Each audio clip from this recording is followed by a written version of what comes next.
Buenos días, estimados alumnos. Hoy, como parte del módulo de atención de pacientes con necesidades especiales, veremos la atención de los pacientes con trastornos del espectro autista.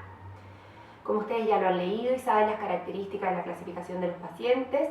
saben que los pacientes con trastornos del espectro autista presentan perturbaciones graves y generalizadas de diversas áreas del desarrollo, en donde vamos a tener problemas en las habilidades para la interacción social, en las habilidades para la comunicación, y vamos a tener movimientos, actividades y intereses estereotipadas que nos van a caracterizar a estos pacientes y que van a ser de gran relevancia a la hora de la consulta odontológica, que va a diferir de las consultas de cualquier paciente normal. Respecto al reglamento de esta clase, deben saber que esta clase va a durar 7 minutos, que deben apagar sus celulares, permanecer sentados y en silencio, que si tienen preguntas de forma pueden preguntármelo durante la clase, pero si las preguntas son de fondo, es decir, sobre la materia, espero que las anoten y me las pregunten al final de la clase. Que esta clase, al igual que todas las del módulo de necesidades especiales, van a ser evaluadas con una prueba final y que la asistencia no es obligatoria, por lo tanto pueden retirarse si es que no desean estar aquí hoy. Hoy veremos las características bucales de los pacientes con trastornos del espectro autista y los protocolos de atención de estos pacientes, viendo cuál es el rol de la asistente, de las recepcionistas, de los dentistas y qué debemos hacer previo a la consulta odontológica. Por lo tanto, al final de esta clase, usted deberá saber e identificar las características bucales de los pacientes con trastornos del espectro autista y además explicarme cuál es el protocolo de atención de estos pacientes. Entonces, para que ustedes sepan, las patologías que se diagnostican en los pacientes con trastornos del espectro autista y en cualquier paciente con discapacidad, como lo hemos ido viendo en este módulo de necesidades especiales, son las mismas que se diagnostican en los pacientes que no presentan necesidades especiales. Pero los pacientes con este tipo de patología, que en Chile son aproximadamente un 6% de la población con discapacidades mentales, dentro de ellos los con trastornos del espectro autista, tienen un mucho mayor riesgo de padecer estas patologías, ya sea por las dificultades de manejo y de higienización, por la dieta y el regaloneo que hacen los papás con los dulces, los regalitos que se comen. En el fondo, estos pacientes tienden a tener mayor riesgo cariogénico, mayor riesgo de patologías orales, y también por los fármacos que consumen, que aumentan en el fondo el riesgo de producirse patologías a nivel de encías, de lengua y de dientes. ¿Cuáles son las características bucales principales que veremos en estos pacientes? Bruxismo y mal hábito de masticación no nutritiva, principalmente porque estos pacientes, al tener un nivel de ansiedad y una angustia por sus pocas habilidades para comunicar y para interactuar con el medio, tienden a tener una mucho mayor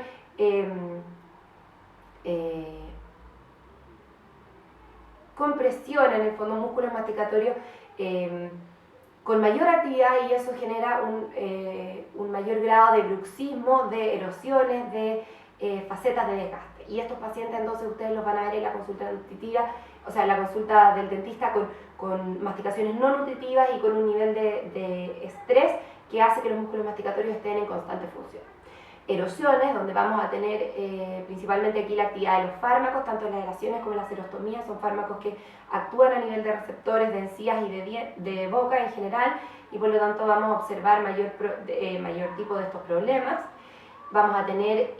lenguas hipotónicas y movimientos involuntarios de la lengua que van a molestarnos a nosotros como dentistas en nuestra consulta. Es muchísimo más difícil trabajar con el espejo, con los dedos, y a los papás para higienizar en la casa. Reflejos nauseosos aumentados, hiperplasia gingival y en el fondo retraso del recambio en los dientes por el consumo de estos fármacos como la fenitoína. Y finalmente, y muy importante, son pacientes que tienden a tener mucho más traumas y se generan autoinjurias por lo mismo que ya habíamos comentado, la ansiedad, la angustia de no tener y la posibilidad de comunicar lo que están viviendo hacia el medio en el que están. Dentro de los protocolos, entonces, es súper importante todo lo que sucede previo a la primera visita. Antes de la primera visita es importante mantener una comunicación fluida con los papás, ya sea a través de formularios, como este que yo les dejé dentro de las referencias, o a través de comunicación telefónica o mail, donde los papás explican no solamente la historia médica, para nosotros poder hacer interconsultas y derivaciones necesarias, comunicarnos con los médicos de este paciente, sino también las cosas que le gustan a este paciente, las actividades que le molestan, le disgustan, los ruidos, las luces. Son pacientes que son muy sensibles y entonces tendremos que estar preocupados de que el ambiente nos acompañe y podamos trabajar con ellos de forma cómoda. Además, es importante citar a estos pacientes en horarios en los que no haya mucho movimiento, donde nosotros podamos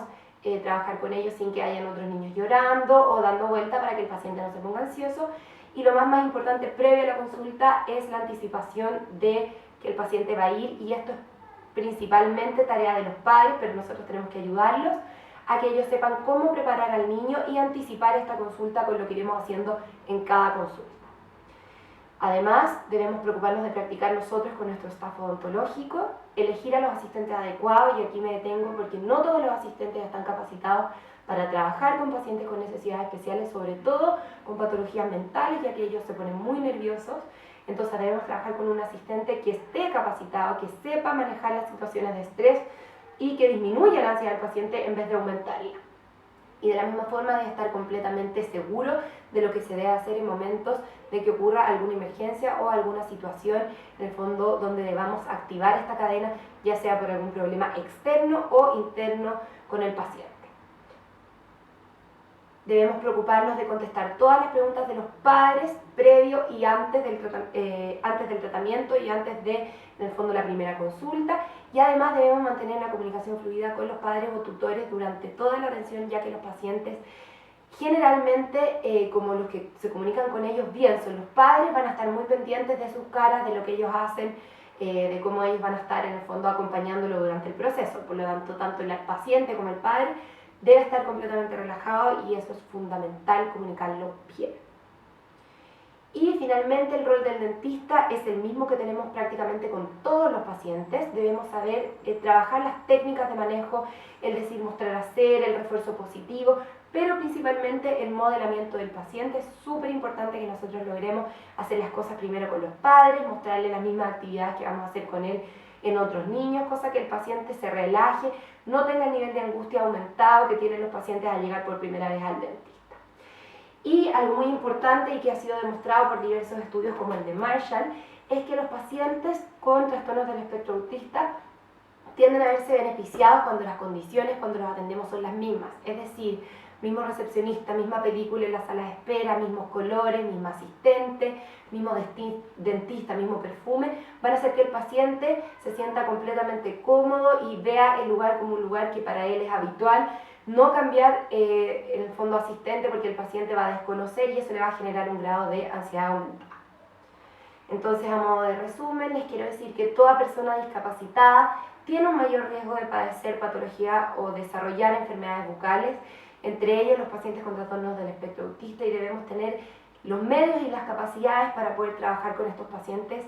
para que ellos se sientan cómodos en nuestra consulta. Como lo dijimos, los diagnósticos no van a diferir, pero sí va a diferir todo lo que sucede dentro de la consulta odontológica, y debemos prepararnos. Y finalmente, la preparación del paciente, la anticipación en la casa de la consulta odontológica es fundamental para que tengamos buenos resultados. Por lo tanto, la comunicación con los padres y con la familia, así como con nuestro staff odontológico, es fundamental. Los quiero dejar